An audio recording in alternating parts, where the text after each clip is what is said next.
Hello guys, कैसे हैं आप। माय नेम इज सी विवेक धर्मशी और आज हम एक नया एक्ट शुरू करने वाले हैं। और आप देख सकते हैं जो एक्ट हम शुरू करेंगे आज वो होगा सेल्स ऑफ गुड्स एक्ट 1930, जैसे हम लोग बड़े प्यार से बड़े शॉर्ट फॉर्म में भी सोगा कहते हैं। So sales of goods act 1930, a very important act. इस एक्ट को शुरू करने से पहले मैं आपको ये बता दूं कि हमने हमारे यूट्यूब चैनल पर पहले से ही काफ़ी अलग अलग एक्ट्स के वीडियोस अपलोड कर रखे हैं। जैसे फॉर एग्जांपल कंपनीज एक्ट हमने ऑलमोस्ट पूरा अपलोड कर दिया है, पार्टनरशिप एक्ट अपलोड किया है, एलएलपी एक्ट अपलोड किया है और ऐसे काफ़ी सारे एक्ट्स हैं जो हमने हमारे यूट्यूब चैनल पर अपलोड कर रखे हैं। तो प्लीज़ आप उसका भी बेनिफिट लीजिए और जितना हो सके उसको यूटिलाइज कीजिए अपने एकेडमिक पढ़ाई के लिए। अब यहाँ पर sales of goods act 1930, a very simple act, and we will try to make sure that we cover this act in parts। और ये जो वीडियो है ये आप पार्ट 1 देख रहे हैं। यस, ये पार्ट 1 है।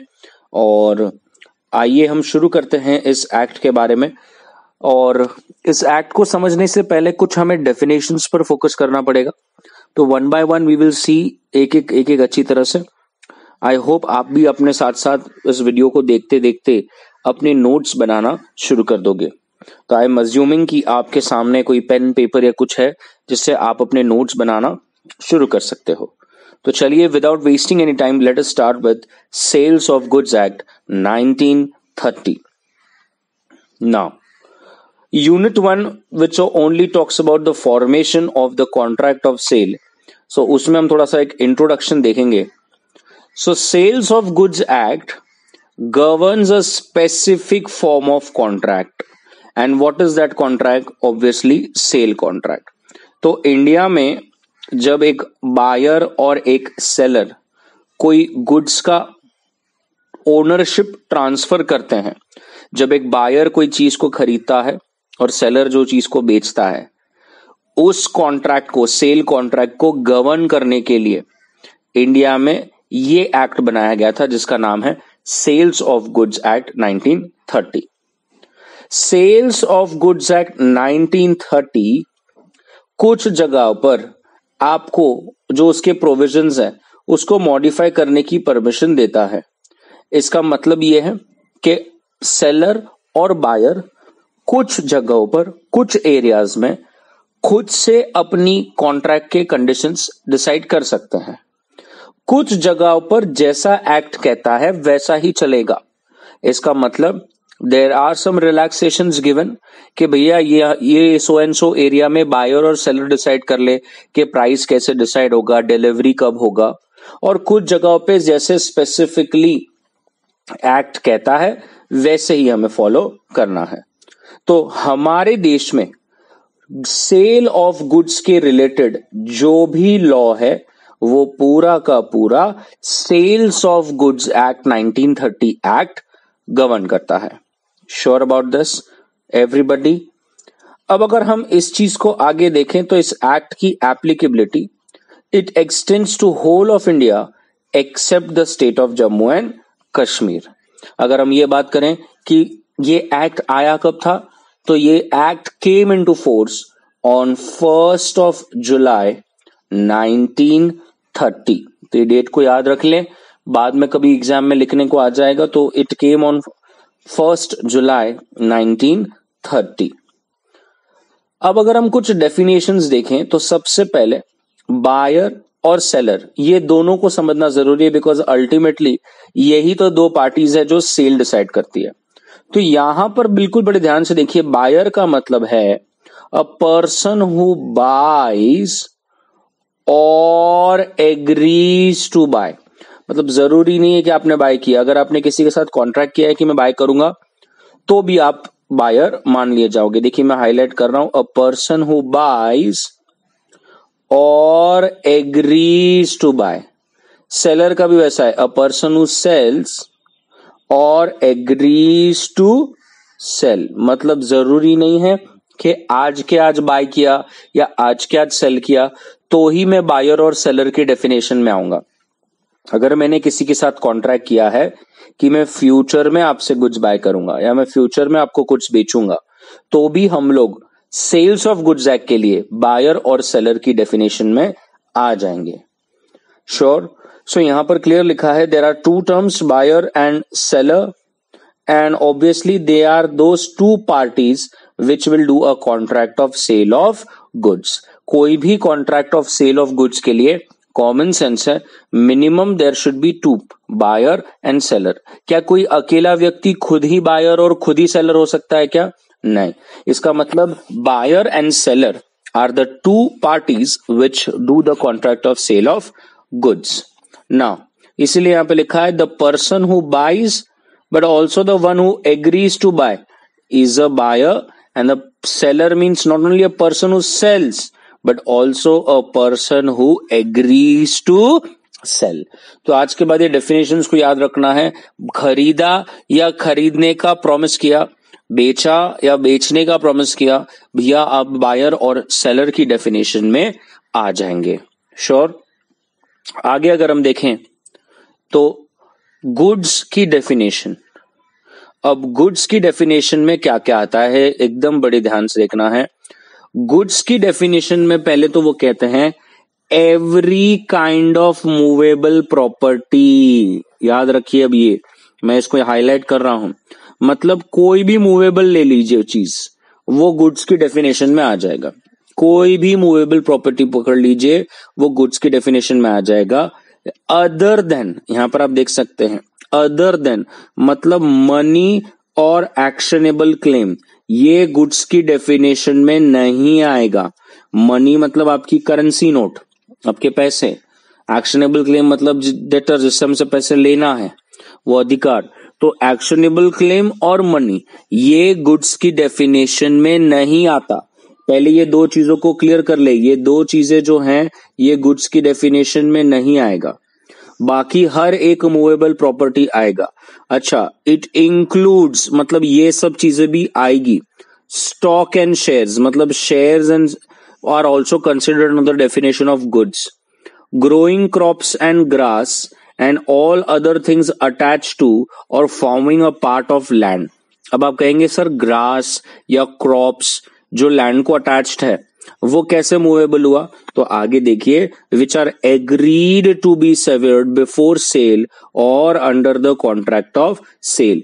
मतलब अगर आपने किसी के साथ कॉन्ट्रैक्ट किया है कि जब वो क्रॉप या ग्रास या कोई भी चीज जो लैंड के साथ अटैच्ड है, आप उसको बाद में काट के बेचोगे, तो फिर वो आपका मूवेबल प्रॉपर्टी हो जाएगा और गुड्स की डेफिनेशन में आ जाएगा।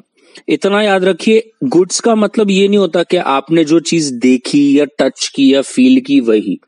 इसका मतलब एयर, इलेक्ट्रिसिटी, गैस, वाटर, ये भी सब गुड्स हैं।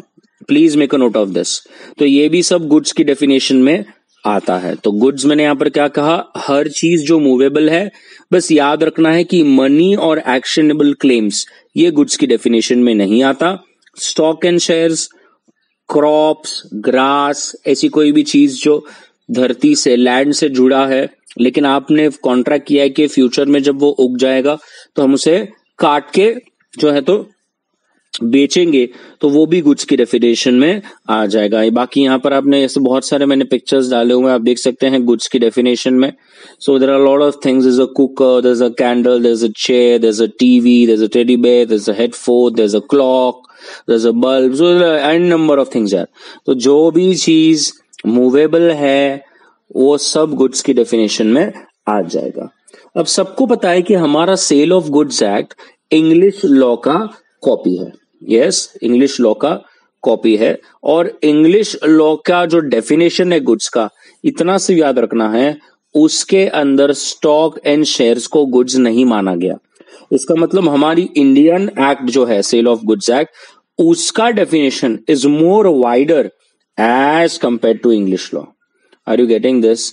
दो इंग्लिश लॉ में ship is also considered under the goods, अपना यहाँ पे कोई ऐसा मेंशन नहीं है, बट इतना याद रखना है कि as per the English law stock and shares were never considered as goods, but अपना यहाँ पर इंडियन एक्ट में इट इज कंसिडर्ड। जो हम यहाँ पे देख सकते हैं कि स्टॉक एंड शेयर्स गुड्स माना जाएगा। अब अगर हम आगे बढ़ें, जैसे हमने बायर और सेलर और गुड्स की डेफिनेशन देख ली, तो अब यहां पर हम गुड्स की क्लासिफिकेशन, गुड्स के टाइप्स देखेंगे। तो आप देख सकते हैं यहां पर 3 प्रकार के गुड्स हैं, एग्जिस्टिंग, फ्यूचर और कंटिंजेंट, यस और नो। और एग्जिस्टिंग में फिर है स्पेसिफिक, असर्टन एंड अनअसर्टन। तो चलिए अब एक एक करके सब गुड्स को समझें। एग्जिस्टिंग गुड्स का मतलब है कि आज तैयार है। तो एग्जिस्टिंग गुड्स का मतलब है, late us say for example 2 person है, ये बायर है और ये सेलर है। अब सेलर के पास एक कार है, मुझे माफ करना मेरी ड्राइंग के लिए। तो ये जो कार है, सेलर इस कार को बायर को बेचना चाहता है। जरा बताइए, क्या जब सेलर बायर को इस कार को बेच रहा है, क्या उसके पास अभी प्रेजेंट में वो कार है क्या? हाँ सर है, उसके घर के नीचे पार्किंग में ही ये गाड़ी खड़ी है। तो हम बोलेंगे this is a existing goods. Existing goods का मतलब है जब आप कोई कॉन्ट्रैक्ट कर रहे हो सेल का, उस कॉन्ट्रैक्ट करते वक्त अगर वो गुड्स आपके पास है तो हम कहेंगे it is an existing goods. अब मैं एक एग्जांपल लेता हूं, बड़े ध्यान से देखना। एक पर्सन है हु इज अ फार्मर, ठीक है, एंड इज अ सेलर, जो ऑब्वियसली जो वो उगाएगा वो बेचता है, और एक है बायर। अब बायर ने फार्मर को बोला क्या आप मुझे बटेटा बेचेंगे? तो फार्मर ने कहा यस, नेक्स्ट 3 मंथ्स में मेरे फार्म में 1000 किलोज ऑफ पोटैटोज आने वाला है, तो ये 1000 किलोज मैं आपको बेचने के लिए तैयार हूं। I will sell it to you. ये 1000 किलोज ऑफ पोटैटो मैं आपको बेचने के लिए तैयार हूं। अब जब मुझे बताइए, कॉन्ट्रैक्ट जब हो रहा था तब क्या गुड्स थे क्या? नहीं। तो ऐसे गुड्स को हम क्या कहेंगे? Future goods. I hope you are getting this. मतलब जब कॉन्ट्रैक्ट हो रहा था तब गुड्स रेडी नहीं थे। सेलर और बायर ने क्या कॉन्ट्रैक्ट किया कि देख, तू जो है अपना पोटैटोज अपने फार्म में ग्रो कर, और 3 महीने बाद जब आपके पोटैटोज रेडी हो जाएंगे तो I will purchase from you. इसका मतलब जब कॉन्ट्रैक्ट हो रहा था तब तो गुड्स नहीं थे ना? नहीं, तब तो नहीं थे। तो फिर हम कहेंगे it is a future goods. I hope that is very much clear. मैं आपको हर एक एग्जांपल दे रहा हूं। सो एग्जिस्टिंग गुड्स क्लियर हो गया, फ्यूचर गुड्स क्लियर हो गया। अब एक और एक एग्जांपल लेते हैं। Late us say this is a fisherman, ठीक है, और ये है बायर। अब बायर ने फिशरमैन को कहा आई वॉन्ट 1000 फिश, मुझे 1000 फिश चाहिए। तो फिशरमैन ने क्या कहा? I am ready to sell you. मैं आज से 5 दिन बाद, आफ्टर 5 days, मैं जो है वो फिशिंग करने जाऊंगा। मैं फिशिंग करूंगा और तुझे 1000 फिश लाके दूंगा, लेकिन मेरा फिशिंग डिपेंड करता है कोई भी तरह का साइक्लोन नहीं आना चाहिए सी में।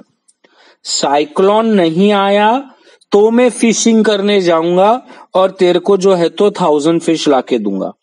अब मेरे को बताइए, जब ये कॉन्ट्रैक्ट हो रहा था तो क्या फिश थी क्या? नहीं। फिश तो वो फिशरमैन जो है वो फिशिंग करने जाने वाला था और वो लेके आने वाला था। तो आप कहेंगे सर ये तो फ्यूचर गुड्स हो गया। हाँ, 1 मिनट, ये फ्यूचर गुड्स है, लेकिन फिशरमैन ने उसको क्या बोला? मैं गुड्स तभी दूंगा अगर कोई साइक्लोन नहीं आया। तो मैं फिशिंग करने तभी जाऊंगा जब कोई साइक्लोन नहीं आया। तो इसका मतलब कहना है say there is a condition attached, compulsory नहीं है कि वो गुड्स देगा। तो याद रखिए, जब एक फ्यूचर गुड्स है, ठीक है, जब एक फ्यूचर गुड्स है और उसका मिलना या नहीं मिलना, डिलीवर होना या नहीं होना, एक कंडीशन पर डिपेंड करता है, तो हम उसे कह देंगे कंटिंजेंट गुड्स। हम उसे क्या कहेंगे? Contingent goods. Is this clear? So when there is a future goods plus a condition attached to it, और उस कंडीशन की फुलफिलमेंट पे डिपेंड करेगा कि ये सेल होगा या नहीं होगा, तो हम ऐसे गुड्स को क्या कहेंगे? Contingent goods. तो अब मेरे को बताइए, क्या आपको ये एग्जिस्टिंग, फ्यूचर और कंटिंजेंट गुड्स क्लियर हो गया क्या? हालांकि मैंने फिर से एनिमेटेड स्लाइड्स बनाई हैं, मैं आगे आपको बता देता हूं, but it is very important for you to first understand कि existing goods, future goods and contingent goods, क्या ये तीनों क्लियर हो गया? एक बार फिर से बता दूं, एग्जिस्टिंग गुड्स का मतलब होता है जो गुड्स आज रेडी हैं। फ्यूचर गुड्स का मतलब होता है कि वो कॉन्ट्रैक्ट आज हो रहा है लेकिन गुड्स आज रेडी नहीं है। और कंटिंजेंट गुड्स का मतलब होता है कि जब कॉन्ट्रैक्ट हो रहा है तो गुड्स रेडी नहीं है, वो फ्यूचर में रेडी होंगे, लेकिन वो होंगे या नहीं होंगे उसका भी कोई कंडीशन पर डिपेंड करता है। क्लियर? Sure about this? एकदम अच्छी तरह से, आई होप आपको ये क्लियर हो गया। अब एग्जिस्टिंग गुड्स में there is specific goods, ascertain goods and unascertain goods. अब ये क्या होता है? अब आपको मैं एकदम क्लियर बता दूं थोड़ा सा। ये देखिए, पहले हमेशा कोई भी गुड्स है ना, वो अनअसर्टेन ही होता है, उसके बाद होता है असर्टेन, और उसके बाद हो जाता है स्पेसिफिक। ये कुछ ऐसा जाता है। तो let us say for example एक इलेक्ट्रॉनिक शोरूम है, ठीक है, एक इलेक्ट्रॉनिक शोरूम है, इलेक्ट्रॉनिक आइटम्स बेचता है, और आप एज अ बायर उस शोरूम में गए और आपको आज कोई चीज खरीदनी थी, maybe you wanted to gift something to your friend. तो आप उस इलेक्ट्रॉनिक आइटम्स में गए, लेकिन आपको ये पता नहीं चल रहा है कि मुझे क्या लेना है। सो आपके सामने मोबाइल फोन्स है, और जो है वॉचेस हैं अलग अलग, ऐसा कुछ अलग अलग चीजें पड़े हैं।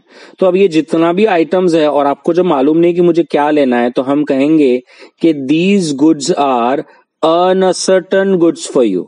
These goods are uncertain goods for you. But समझ लीजिए आपने डिसाइड कर लिया कि मैं मेरे फ्रेंड को आज एक मोबाइल फोन ही गिफ्ट करूंगा। तो now from the whole catalog of various electronic items, you are sure that out of various electronic items, I want to buy a mobile phone. So now we can say that it is a certain goods. Very certain what you want to buy. Now you're not confused of the catalog कि भाई मैं TV लूं कि mobile phone लूं कि watch लूं कि home theatre system लूं। अगर आपको मालूम नहीं है, you're just seeing a catalog, it's an uncertain goods.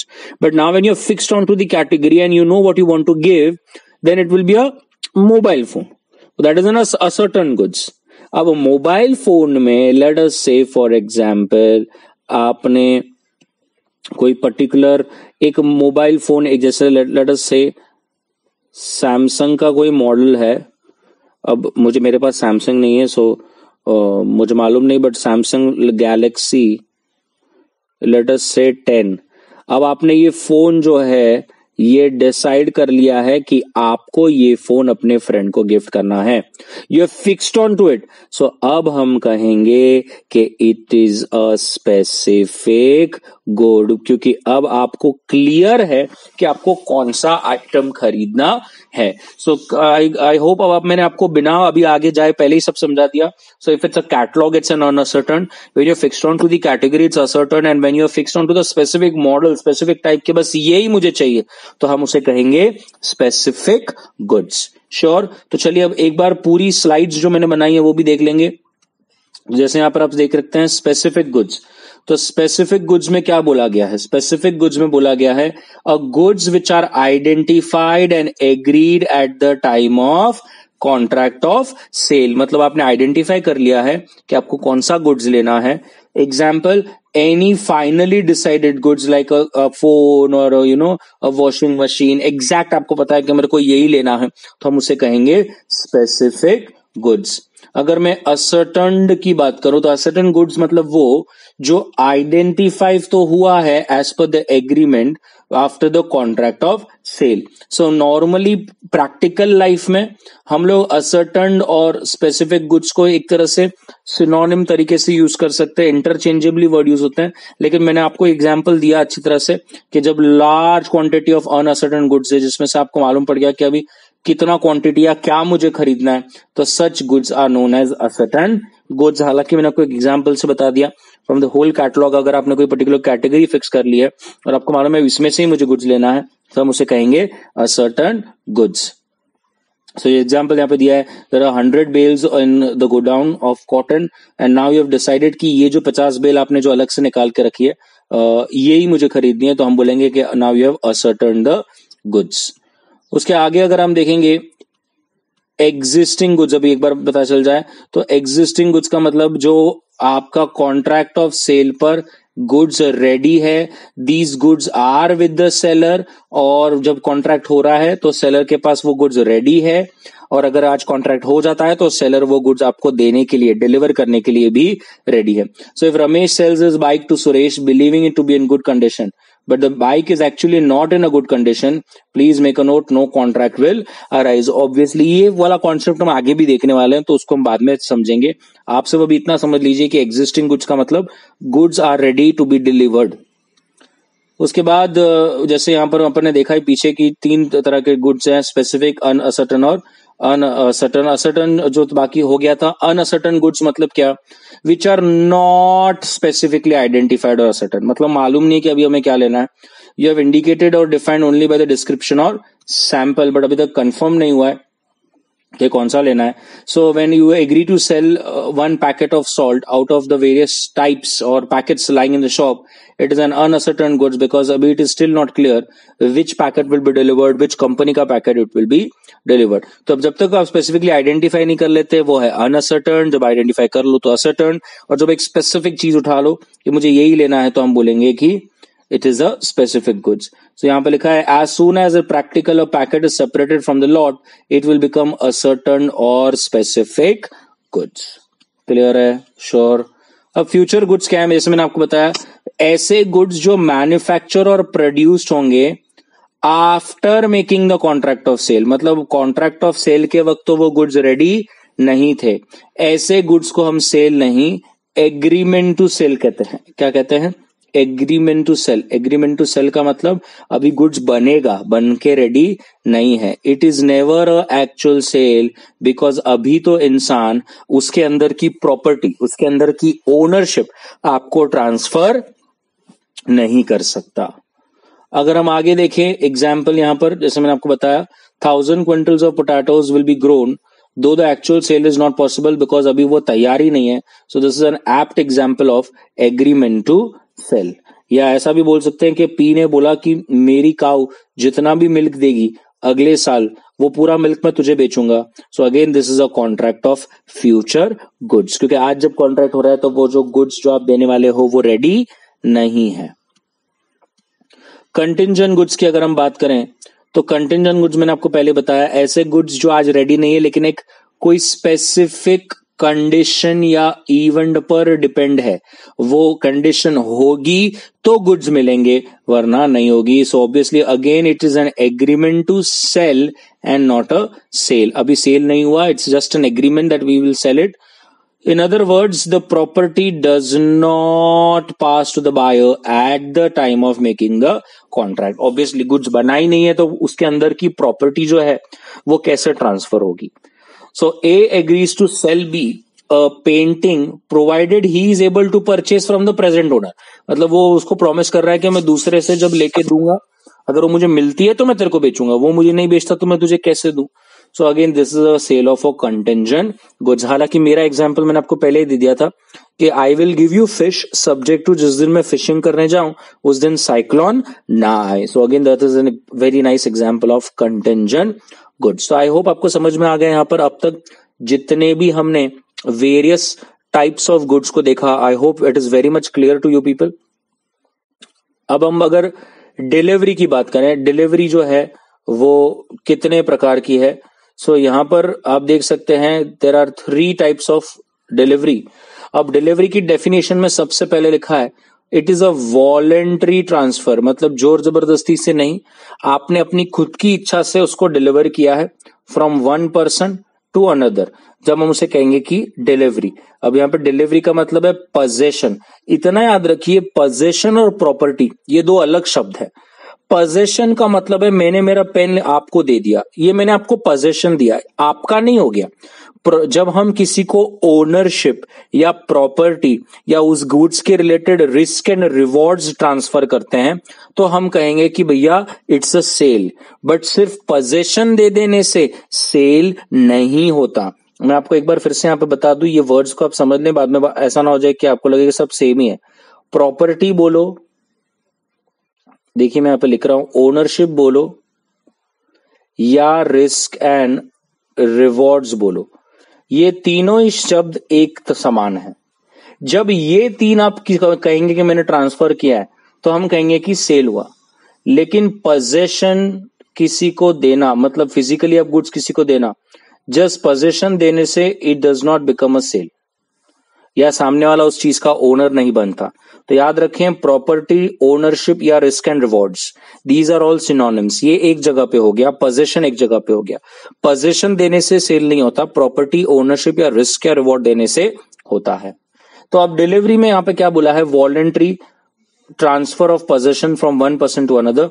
As a general rule, delivery of goods may be made by doing anything which has the effect of putting the goods in the possession of buyer or any authorized person who is holding them on his behalf. इसका मतलब possession का मतलब ये नहीं कि भैया मैं आपको चीज लाकर आपके हाथ में दूं। वो कहता है ऐसा कुछ भी हम एक्टिविटी, ऐसी कोई भी एक्ट करें जो सेम डिनोट करे या ऑटोमेटिकली बायर के हाथ में उस गुड्स के पोजीशन आ जाए, उसको भी हम डिलीवरी कहेंगे। तो वो क्या है, उसका मतलब क्या है, यहां पर देख सकते हैं, actual delivery, constructive delivery, symbolic delivery. अब एक एक करके डिलीवरी देखेंगे। अब आप देख सकते हैं यहां पर मैंने तीनों डिलीवरीज जो है वो बनाई है। तो एक्चुअल डिलीवरी का मतलब जब गुड्स जो है दे आर फिजिकली डिलीवर्ड, मतलब आपको जाकर आप सामने वाले के अपने हाथ में दे दिया कि भाई ये ले तेरा गुड्स, तो हम इसको कहेंगे फिजिकल डिलीवरी। अभी कंस्ट्रक्टिव डिलीवरी का मतलब क्या होता है, फिजिकली जाकर आपने नहीं दिया, आपने क्या किया, सिर्फ उसको इन्फॉर्म किया कि देख ये तेरा माल है और मैं ये तेरे को दे रहा हूं। तो ये देखिए, without any change in the custody और एक्चुअल पोजीशन भी आप डिलीवरी दे सकते हो। तो कैसे, एक एग्जांपल देखिए, जब एक वेयरहाउस का बंदा है, एक गोडाउन का जो होते हैं ना मैनेजर है जिसके पास गोडाउन का चाबी रहता है, तो वो कहता है, वो पहले ए के बिहाफ पे पूरे गुड्स होल्ड करता था, लेकिन ए ने जब बी को गुड्स बेच दिए तो उसने अब प्रॉमिस किया है बी को कि now I will hold goods at your behalf, on your behalf, sure about this. तो याद रखिए, मैं ऐसा यहां पर एग्जांपल देता हूं, एक ए है और एक बी है, ठीक है। ए है सेलर, बी है बायर, और यहां पर एक बंदा है मिस्टर सी जो गोडाउन का इंचार्ज है, और अभी गुड्स जो है वो ऑब्वियसली ए के पास है। तो मिस्टर सी जो है वो ए के लिए गुड्स को हैंडल करता है। अब ए ने पूरे के पूरे गुड्स बी को बेच दिए, तो ए ने बस सी को इन्फॉर्म कर दिया कि भैया अब तू जो मेरे लिए गुड्स होल्ड करता था, अब मैं उस गुड्स का ओनर नहीं हूं, उस गुड्स का ओनर अब कोई और है, वो है mister B, and now you will be holding the goods on mister B's behalf. तो सी ने बी को कॉल कर बोल दिया कि अब मैं आपके लिए गुड्स होल्ड कर रहा हूं ना, that is known as a constructive delivery. आपने जाके गुड्स उसके हाथ में नहीं दिए, आपने सिर्फ इन्फॉर्म कर दिया कि जैसे मैं पहले सेलर के लिए गुड्स होल्ड करता था, अब मैं आपके लिए जो है वो गुड्स होल्ड करूंगा। सिंबॉलिक डिलीवरी का मतलब क्या, सिंबॉलिक डिलीवरी का मतलब होता है कि गुड्स नहीं देना, बट गुड्स के जगह पर कुछ और उसके सामने उसको दे देना, विच इज अ सिंबल। तो जैसे एग्जाम्पल, गोडाउन में जो गुड्स हैं अब वो नहीं देना और गोडाउन की चाबी दे देना, की दे देना, आप समझ गए। तो that will be considered as a symbolic delivery. या बिल ऑफ लेडिंग या रेलवे रिसिप्ट या कोई डॉक्यूमेंट्स है जो गुड्स के ओनरशिप जो है वो डिसाइड करते हैं, तो वो डॉक्यूमेंट्स अगर आपने किसी को दे दिए तो ऑटोमेटिक वो उस गुड्स का क्या बन गया, ओनर बन गया, तो that will be known as a symbolic delivery, इसलिए उसका नाम दिया है सिंबॉलिक। सिंबॉलिक क्यों दिया, आप समझ में आया, बिकॉज द गोडाउन का चाबी एक्ट्स एज अ सिंबल, तो गुड्स नहीं दिया और चाबी दे दिया, तो हम बोलेंगे इसको सिंबॉलिक डिलीवरी। कंस्ट्रक्टिव डिलीवरी का मतलब someone was holding the goods on the sellers behalf, now he is holding the goods on buyers behalf. और एक्चुअल डिलीवरी का मतलब क्या है कि जाकर आपने उसको खुद ही फिजिकली डिलीवर कर दिया, उसके जगह पर जाकर आप गुड्स उसको देकर आए। सेकेंड और थर्ड, दैट इज कंस्ट्रक्टिव और सिंबॉलिक में आप उसको गुड्स जो है वो जाकर नहीं देते। कंस्ट्रक्टिव में एग्जांपल दिया और सिंबॉलिक में जैसे आपने एक सिंबल की तरह उसको जैसे गोडाउन का चाबी जो है वो दे दिया। श्योर अबाउट दिस, पक्का। अब हम आगे अगर देखें तो डॉक्यूमेंट ऑफ टाइटल। अब ये डॉक्यूमेंट ऑफ टाइटल का मतलब होता है ऐसे पेपर्स जो गुड्स के ओनरशिप डिसाइड करता हो, या जैसे मैंने आपको पहले बताया प्रॉपर्टी डिसाइड करता हो। मतलब आपने किसी को गुड्स देना या उस गुड्स के डॉक्यूमेंट ऑफ टाइटल देना एक ही बात है।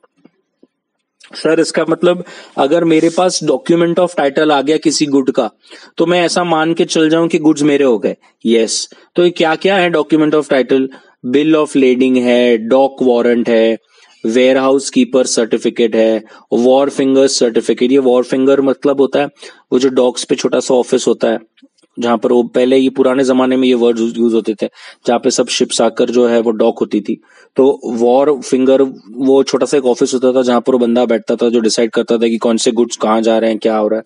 तो war finger certificate, railway receipt, multi modal documents, warrant, order, ये सब कुछ एग्जाम्पल्स हैं डॉक्यूमेंट ऑफ टाइटल के।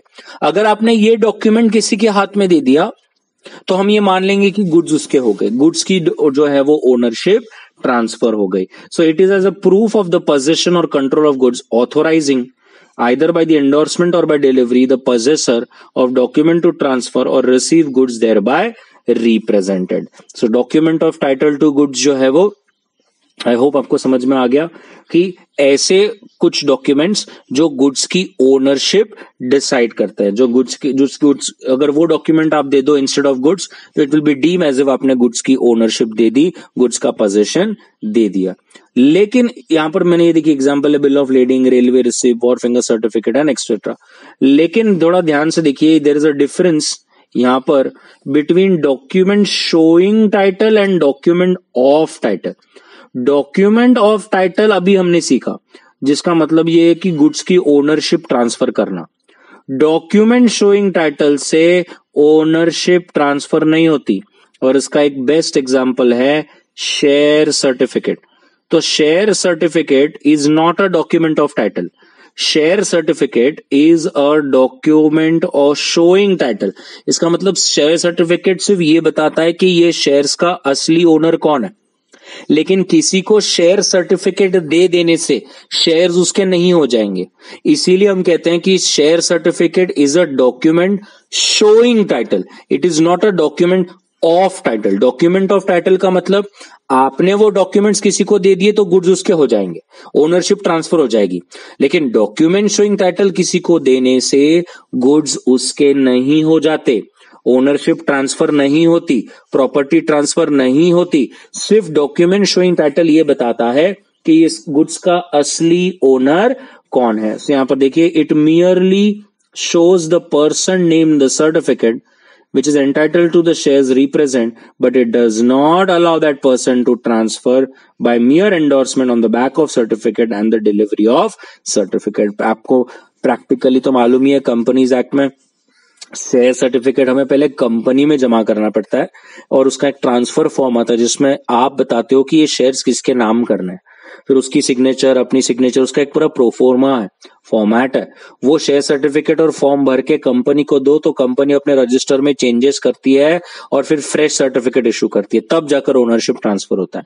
तो याद रखिए, डॉक्यूमेंट शोइंग टाइटल और डॉक्यूमेंट ऑफ टाइटल में डिफरेंस है। क्लियर? Sure about this? क्या यहां तक क्लियर हो गया ना?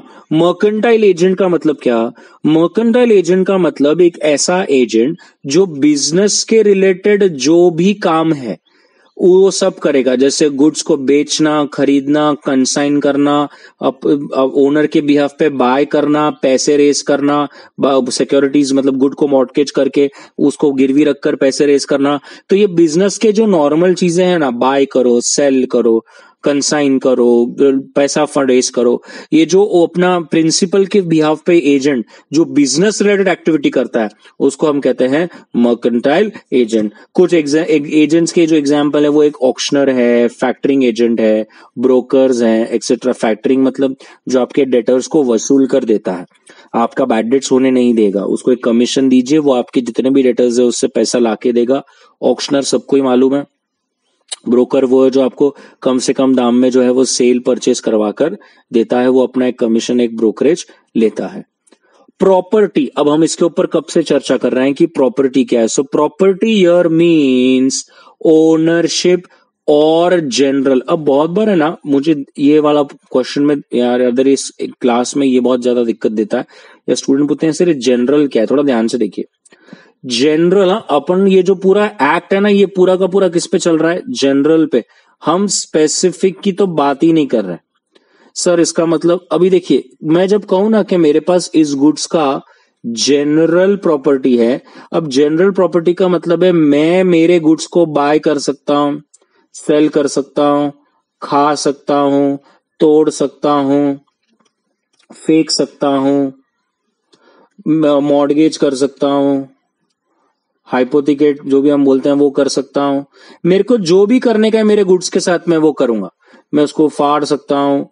ये बोलते हैं इसको जनरल प्रॉपर्टी। जनरल प्रॉपर्टी मतलब यार अपना गुड्स। अब आपका घर पे कोई चीज है, आपकी एक पेन है, आपको फेंकना है, तोड़ना है, खाना है, आपको जो करना है करो यार, that is the general property.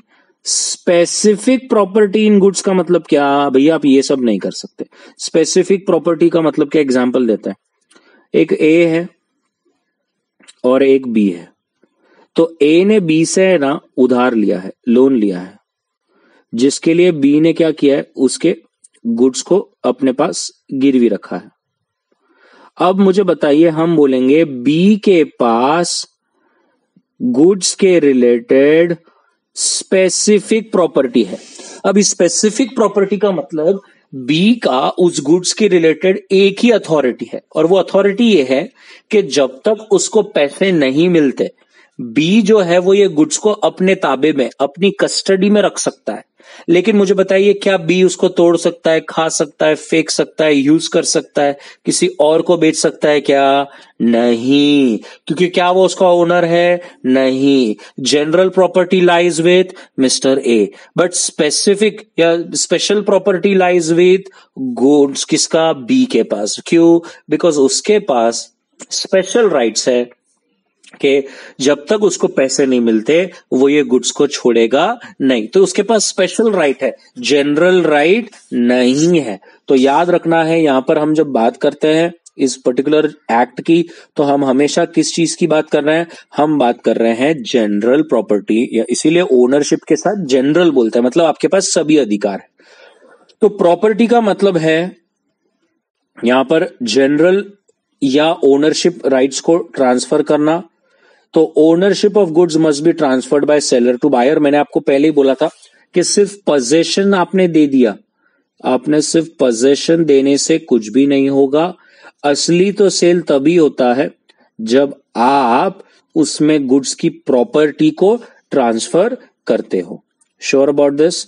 There should be an agreement by the seller to transfer the ownership, और ओनरशिप का मतलब यहां पर general property and not a special property. General property, general ownership आपको ट्रांसफर करनी है।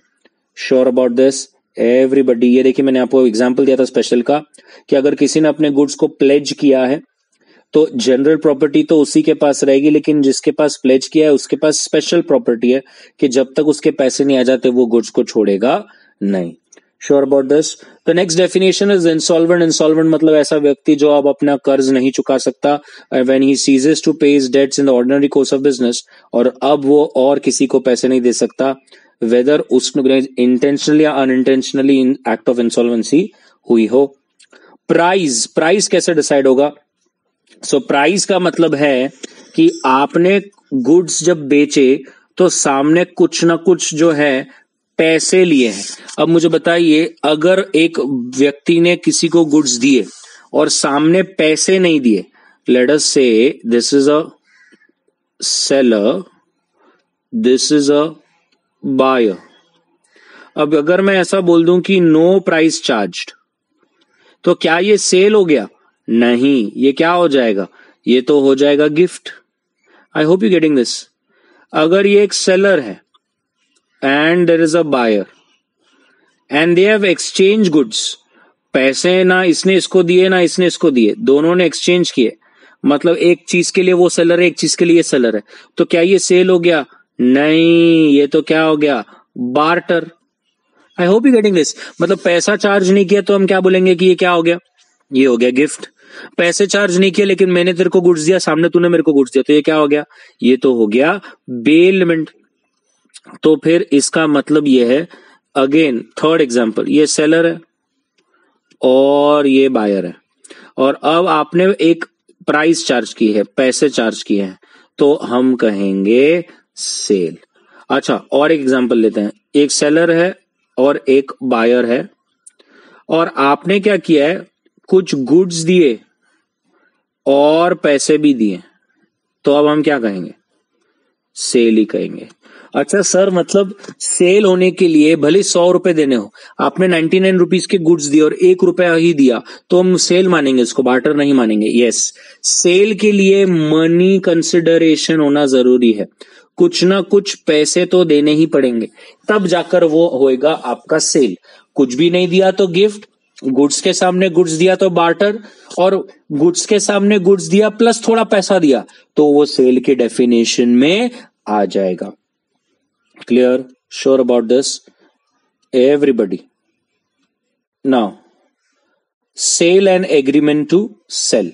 तो ये sale and agreement to sell वाला जो पार्ट है, हम लोग इसको अगले वीडियो में पार्ट 2 में कंसिडर करेंगे. लेकिन आई होप आपको पार्ट 1 में सारे डेफिनेशंस क्लियर हो गए. मैं एक बार फिर से रिवाइज करवा दूं. प्राइस की डेफिनेशन क्लियर हो गई, इंसॉल्वेंट की डेफिनेशन आ गई, प्रॉपर्टी की डेफिनेशन आ गई, और आपको ये समझ में आया कि प्रॉपर्टी और पोजेशन में डिफरेंस है. मर्केंटाइल एजेंट समझ में आ गया. Document showing title and document of title clear हो गया. उसके बाद हमने एक्चुअल डिलीवरी, कंस्ट्रक्टिव डिलीवरी और सिंबॉलिक डिलीवरी के बारे में समझा, which is a voluntary transfer of position. Contingent goods, future goods, uncertain goods, ascertain goods, specific goods. तो ये पूरा क्लासिफिकेशन जो था आपका, हमने वो वाले सब सारे गुड्स समझे. गुड्स की डेफिनेशन यहां पर देखी हमने, और बायर और सेलर की डेफिनेशन देखी, एक्ट की एप्लीकेबिलिटी देखी, और उसका एक इंट्रोडक्शन देखा है. तो यहां पर हमारा पार्ट 1 ऑफ वीडियो कवर खत्म होता है, जहां पर हमने पूरे डेफिनेशंस देखे जो हमें आगे आने वाले चैप्टर और आगे आने वाले पार्ट्स में बहुत ज्यादा हेल्प करेंगे. Sure about this? Thank you very much. अगर आपको इससे फायदा होता है या अच्छा लगता है तो प्लीज सब्सक्राइब. एंड आगे वाले वीडियो में हम लोग पार्ट 2 में आगे देखेंगे sale and agreement to sell, sale and hire purchase, और ऐसा सेल और अलग अलग कॉन्ट्रैक्ट्स के distinguish. Thank you very much.